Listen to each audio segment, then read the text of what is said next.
जय श्री राम, जय बजरंगबली।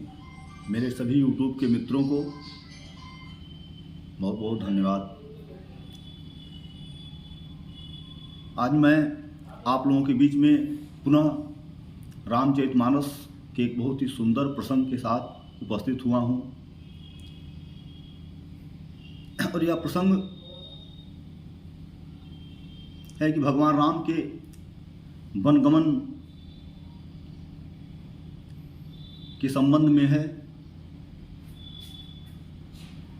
भगवान राम को 14 वर्षों का वनवास हो जाता है और भगवान राम माता सीता और लक्ष्मण जी के साथ 14 वर्षों के लिए वन को चले जाते हैं। जिस समय भगवान राम को माता कैकेयी के द्वारा वनवास मांगा गया, उस समय भरत जी और शत्रुघ्न जी ननिहाल में थे। और जब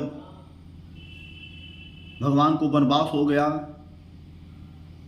और उनके वियोग में दशरथ जी ने अपने प्राणों को त्याग दिया, और जब दशरथ जी ने प्राण त्याग दिए तो यहाँ से अयोध्या से भरत जी के पास उनके ननिहाल में संदेश भेजा गया कि आप तत्काल अयोध्या में आ जाइए, बहुत ही आवश्यक कार्य है। यह नहीं बताया गया कि महाराज दशरथ की मृत्यु हो गई है और प्रभु राम वन को चले गए हैं। और ज्यों ही यह समाचार वहाँ पर प्राप्त हुआ तो भरत जी तुरंत वहाँ से अयोध्या के लिए प्रस्थान कर दिए। तो जब भरत जी ने अयोध्या में प्रवेश किया तो भरत जी को तमाम प्रकार के अपशकुन दिखाई देने लगे और भरत जी को कुछ समझ में नहीं आ रहा था कि आखिर इस तरह से क्यों हो रहा है। जिस अयोध्या में चारों ओर एक आनंदमय वातावरण रहता था, आज वह पूरी अयोध्या उदास है। किसी के चेहरे पर जो भी लोग भरत जी को दिखाई दे रहे हैं पूरे नगर में, वह सारे लोग एकदम उदास हैं। किसी के चेहरे पर कोई हंसी नहीं है, किसी के चेहरे पर कोई खुशी नहीं है, और कोई भरत जी से बात भी नहीं कर रहा है। सब लोग बस शांत होकर के और गंभीर मुद्रा में चले जा रहे हैं। भरत जी बड़ी सोच में पड़ गए कि आखिर बात क्या है। उसके बाद भरत जी महल में आए और महल में आने के बाद जब भरत जी को यह ज्ञात हुआ कि प्रभु श्री राम को वनवास हो गया है, पिताजी का मरण हो गया और इस सब का कारण मेरी माँ कैकेयी हैं, तो भरत जी बहुत ही अधिक अधीर हो जाते हैं, बहुत ही दुखी हो जाते हैं और एकदम से जमीन पर गिर करके तड़फड़ाने लगते हैं। उस तरह से जिस प्रकार से जल से एक मछली को निकाल करके बाहर फेंक दिया जाए और वह मछली तड़फने लगती है, उसी प्रकार से भरत जी तड़प उठते हैं। उसके बाद भरत जी को नाना प्रकार से लोग समझाते हैं। आज यह समाचार सुनकर के भरत जैसे ज्ञानी व्यक्ति, भरत जैसे धैर्यवान व्यक्ति का भी धैर्य डुल जाता है। उसके बाद भरत जी गुरु वशिष्ठ मुनि से पूछते हैं कि हे मुनि श्रेष्ठ, यह बताइए कि प्रभु श्री राम के राज्याभिषेक का मुहूर्त किसने निकाला था। तो वशिष्ठ जी कहते हैं कि हे वत्स भरत, वह मुहूर्त मैंने ही निकाला था।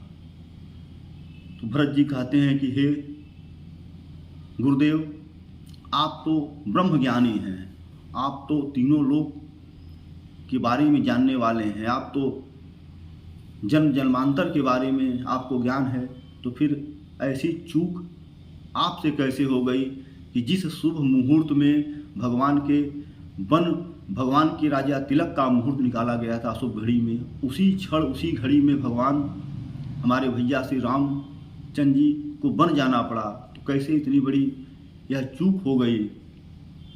और जब भरत जी इस प्रकार से कहते हैं तो यह बात सुन करके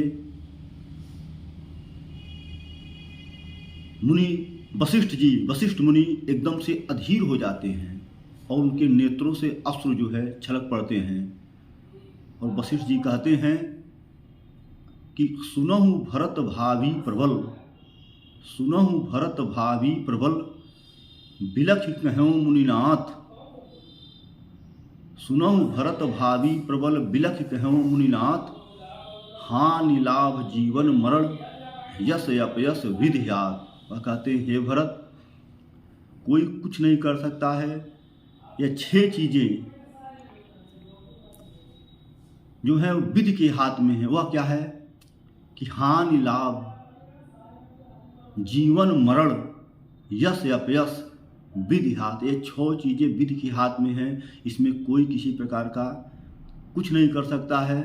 और यही कह करके वशिष्ठ जी बिलख करके रो पड़ते हैं। तो कहने का तात्पर्य है कि गोस्वामी जी ने लिखा है कि हुई हैं सोई जो राम रचि राखा, को कर तरक बढ़ावें शाखा। वही होता है जो प्रभु की मर्जी होती है, और बिना प्रभु की मर्जी के एक पत्ता भी नहीं डोल सकता है। बिना प्रभु की मर्जी के हम सांस भी ले नहीं सकते हैं। तो हमारे जीवन में जो भी सुखद या दुखद होने वाला है या हो रहा है या हो चुका है, वह सब ईश्वर की मर्जी रही है। और जो भी आगे होने वाला है वह ईश्वर की मर्जी है। और हमें अपने जीवन में होने वाले प्रत्येक कर्म को ईश्वर की मर्जी समझ करके उसका स्वागत करना चाहिए, उसका सम्मान करना चाहिए। इसी के साथ मैं आप लोगों से पुनः एक बार निवेदन करता हूं कि यदि आप लोगों को मेरा वीडियो अच्छा लगे तो इसे अधिक से अधिक लाइक करें, शेयर करें और मेरे चैनल को सब्सक्राइब करें। नमस्कार, जय श्री राम, जय बजरंगबली।